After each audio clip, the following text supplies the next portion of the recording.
even said anything. It's a good start. Did you know pigeons die after they mate? Well, the one I mated with died anyway. Get a laugh in early. That's what all my friends said about this. Now, they're pretty woke. They also said no racism, no sexism, no homophobia. If it's an ism or an obia, it's not allowed. Oh, so an obia about isms, that's okay, is it? I'll get to the punchline. And they call themselves woke. I'll show you woke. I boycott my reflection. It's just not inclusive enough. I fact check all my dreams before my astrologer interprets them. I even ask my pronouns how they would wish to identify. But I wasn't always this enlightened. No, it all began a while ago. I was in my garden, a lovely cat jumps over the fence. I thought, maybe his name is on his collar. But when I looked, it was Tiddles. There was also a list of Tiddles' pronouns. Kind of went from there, really. I even went vegan, but it got tricky when I needed a heart transplant. Do you know, the first thing the doctor said to me, nice to meet you. Was he having a laugh? Then he said, we have a wonderful selection of human hearts for you to choose from. Now, which insurance company will be paying for this? I said, I'm NHS.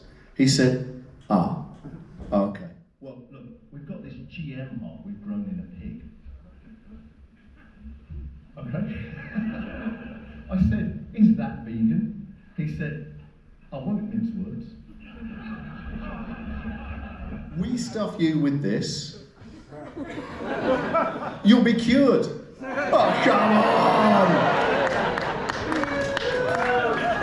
I said, doctor, are there going to be side effects? He said, look, no. Well, unless you say that rubbing your face in the dirt looking for truffles is a side effect. But he's a silly sausage. That didn't happen.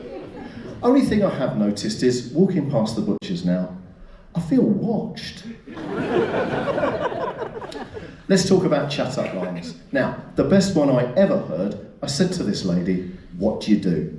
She said to me, I drive an ice cream van. And then she looked me up and down and said, are you a rocket lolly? Or a double 99? I was quite taken aback. I mean, I got the reference to a rocket, but the image of lumpy brown logs on a creamy stick. She must have spotted it. She said, don't mind me. I'm strawberry slushy for a couple of days. Then she said, what do you do? Well, I'd heard she was into all that ritual tantric sex, so I said, oh, I'm a yoga teacher. I was thinking, maybe a bit of group sex action? But no, when the time came, she summoned our dead ancestors. And they didn't like me. Muttering about man boobs and my search history. It was all very distracting at a time when I needed to concentrate, staring into her eyes and chanting for hours. No touching allowed. It was more like pairing Bluetooth devices than having sex, to be honest. Finally, she exclaimed, now we may unite the divine feminine and masculine at the third eye. A look of doubt must have crossed my face because she started to say, you do know how that happens, don't you? But it was too late. I'd already spunked on her forehead. She was not happy. Neither were the ancestors, tutting and telling her, oh, get rid.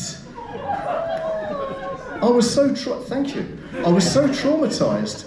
I went to see a therapist who, despite insisting their pronouns were she, her, gave their name as the toothless one. So I told the toothless one everything. She said to me, Boy, I thought you'd never shut up. We gonna try tantric masturbation, boy. And I'm gonna do it with you, yeah. We're gonna revisit your pain. You're gonna squeal it out like a pig, boy. You got a problem with that? These methods sounded unusual, but what can I say? I need content for my OnlyFans page. It was a lot more give and take than tantric sex. Quite painful at times. I seemed to do most of the taking. And the toothless one was remarkably strong for a she, her. But the treatment hasn't worked. I still don't have any fans. What's more, my hard-on has become sentient. Now questioning all my life choices. Whenever I'm remotely aroused, he's there, looking at me, with his one good eye. Oh hell, you got a pretty mouth, boy. But sometimes, y'all gotta lose yourself to find yourself, boy. I mean, as life coaching goes, it's not the most helpful. Thank you very much.